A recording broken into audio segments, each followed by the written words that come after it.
Mr. Journal. My back is infected. Infected with what I am. A blind, senseless fool. The wife? The wife. God, how I love that woman. I've not really touched her in years. Really felt those wonderful hands on my back as she jabbed the needles on, but I never stopped loving her. It was not a love that glowed anymore, but it was there. Though hers for me was long gone and wasted. This morning when I got up from the floor, the weight of Ray and the world on my back, I saw the vine coming up from beneath the door and stretching over to her. I yelled her name. She did not move. I ran to her and saw it was too late. Before I could put a hand on her, I saw her flesh ripple and bump up like a den of mice were nesting under a quilt. The vines were at work. Out go the old guts, in go the new vines. There was nothing I could do for her. I made a torch out of a chair leg and an old quilt, set fire to it, burned the vine from between her legs, watched it retreat, smoking under the door. Then I got a board, nailed it along the bottom, hoping it'd keep out the others for at least a little while. I got one of the 12 gauges and loaded it. It's on the desk beside me, Mr. Journal. But even I know I'll never use it. It was just something to do. As Jacob said, when he killed and ate the whale, something to do. I can hardly write anymore. My back and shoulders hurt so bad. It's the weight of Ray and the world. I've just come back from the mirror, and there's very little left of the tattoo. Some blue and black ink, a touch of red that was Ray's hair. It looks like an abstract painting now. Collapsed design, running colors. It's real swollen. I look like the Hunchback of Notre Dame. What am I going to do, Mr. Journal? Well, as always, I'm glad you asked that. You see, I've thought this out.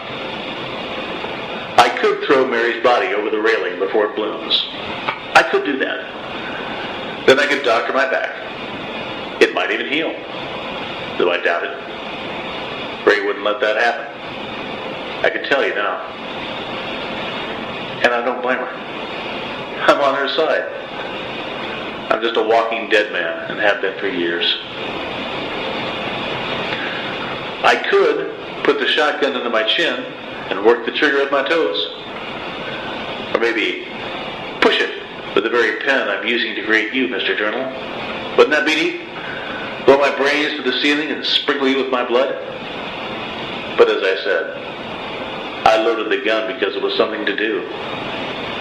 I'd never use it on myself. Or Mary. You see, I want Mary. I want her to hold Ray and me one last time like she used to in the park. And she can't. There's a way. I've drawn all the curtains and made curtains out of blankets for those spots where there aren't any. It'll be sun up soon, and I don't want that kind of light in here. I'm writing this by candlelight, and it gives the entire room a warm glow. I wish I had wine. I want the atmosphere to be just right. Over on Mary's bunk, she's starting to twitch. Her neck is swollen where the vines have congested and are writhing towards their favorite morsel, the brain. Pretty soon the rose will bloom. I hope she's one of those bright yellow ones. Yellow is her favorite color, and she wore it well. And Mary will come for me. When she does, I'll stand with my naked back to her. The vines will whip out and cut me before she reaches me, but I can stand it. I'm used to pain.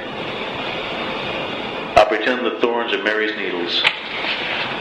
I'll stand that way until she folds her dead arms around me and her body pushes up against the wound she made in my back. The wound that is our daughter Ray.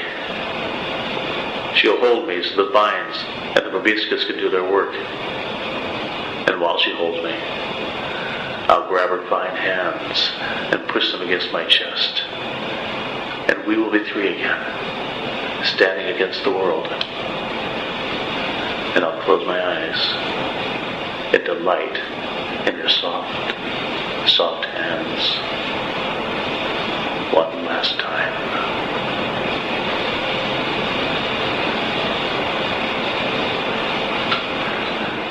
You have been listening to Tight Little Stitches in a Dead Man's Back by Joe R. Lansdale. My name is Chuck Briggs. On behalf of Mark Slade and the rest of the Dark Greens podcast, good night.